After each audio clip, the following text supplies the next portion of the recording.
अच्छा, रियासत को अपनी रिट मनवानी चाहिए और अगर रिट नहीं होगी तो कहीं हमारा हाल भी खुदा ना खास्ता अफगानिस्तान जैसा ना हो जाए। अमेरिका और चीन में जो बढ़ती हुई कशीदगी है, इससे पाकिस्तान पर क्या असरात मुरतब होते हुए आप देख रहे हैं? इस सारे मामले में पाकिस्तान का क्या किरदार हो सकता है? ये सिचुएशन बहुत ज़्यादा ख़तरनाक भी साबित हो सकती है। लेकिन हम तो अब चाइना की वजह से अब अमेरिका को आंखें दिखाना शुरू हो गए हैं। डेमोक्रेटिक जो बड़ी कॉन्फ्रेंस हो रही है, हमने उसमें शिरकत करने से इनकार कर दिया। उससे पहले एब्सोल्युटली नॉट।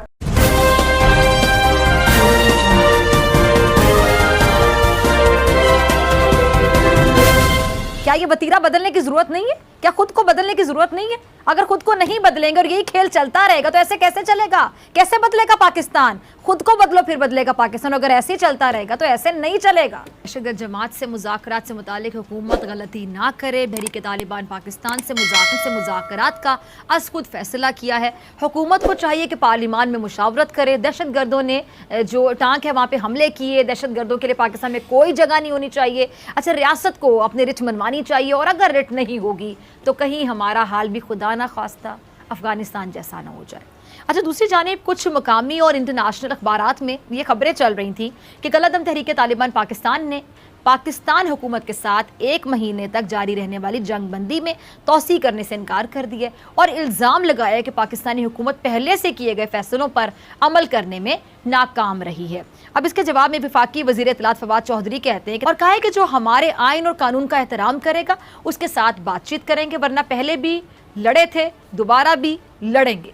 इस पर बात करने के लिए मेज़ मेहमान मौजूद हैं सीनियर तजियाकार lieutenant general retired Amjad Shoaib साहब। जनरल साहब, बहुत शुक्रिया वक्त देने के लिए। अच्छा जनरल साहब, कुछ दिन पहले जो कौमी सलामती के जो मुशीर हैं इमरान खान साहब के, वो मोहिद यूसुफ साहब, उन्होंने क्या कहा था कि जी TTP को पहले भारत मुकम्मल सपोर्ट कर रहा था, अब उनकी बुनियादी लाइफलाइन नहीं है, मगर अफगानिस्तान में मौजूद TTP को दाइश और दीगर इस्तेमाल तो कर सकते हैं। दाइश तो बिल्कुल कर सकती है, लेकिन दाइश जो है वो अफगान तालिबान के खिलाफ भी लड़ती है। जब से वो पहले नहीं लड़ेगा, पहले उन्होंने कभी भी, जब अफगान तालिबान का कब्जा नहीं था तो उन्होंने अफगानियों के खिलाफ कभी कोई कार्रवाई नहीं की।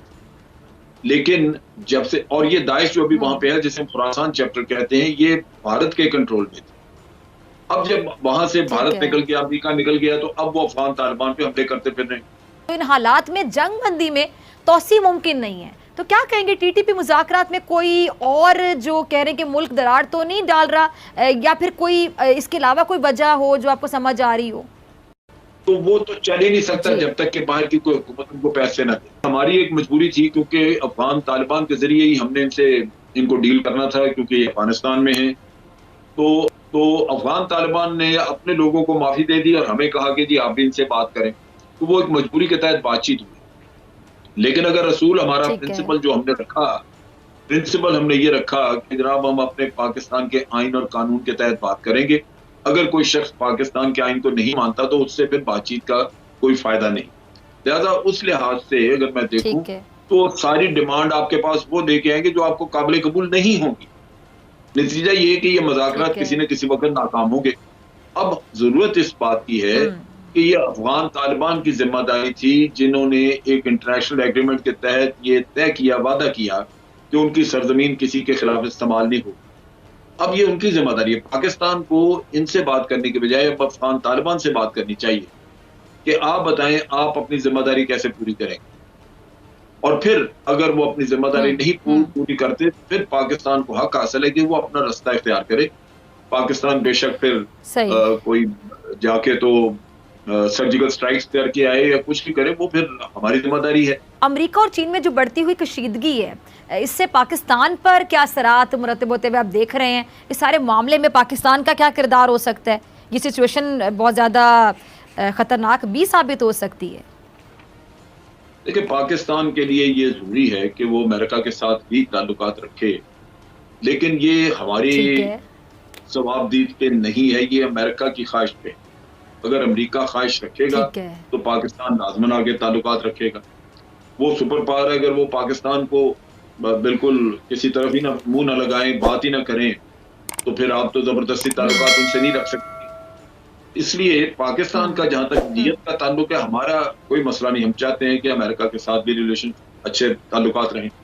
लेकिन हम तो अब चाइना की वजह से अब अमेरिका को आंखें दिखाना शुरू हो गए हैं। डेमोक्रेटिक जो बड़ी कॉन्फ्रेंस हो रही है हमने उसमें शिरकत करने से इनकार कर दिया, उससे पहले एब्सोल्युटली नॉट। आपको क्या लगता है कि अमेरिका जो खुद रिकग्नाइज करने के लिए तैयार नहीं है, हम उस मुल्क का इंतजार कर रहे हैं और वो अमेरिका चाहेगा कि वहाँ के मसाइल ख़त्म हो, अफगानिस्तान के और पाकिस्तान का उसमें साथ दिया जाए? ऐसे कैसे हो सकता है? देखिए, डेमोक्रेसी कॉन्फ्रेंस में तो पाकिस्तान ने शिरकत न की, अच्छा फैसला किया। उसकी वजह यह है कि ताइवान को उन्होंने इनवाइट किया, तो ताइवान तो चाइना तो उसको अपना हिस्सा समझता है। तो अगर आप ताइवान को इनवाइट करेंगे तो और उसमें पाकिस्तान भी शिरकत करेगा, इसका मकसद ये होगा कि पाकिस्तान भी उसको पॉलिटिकल सीन को पाकिस्तान तस्लीम करता है, इसलिए पाकिस्तान ने अपने आप को अलहदा कर दिया।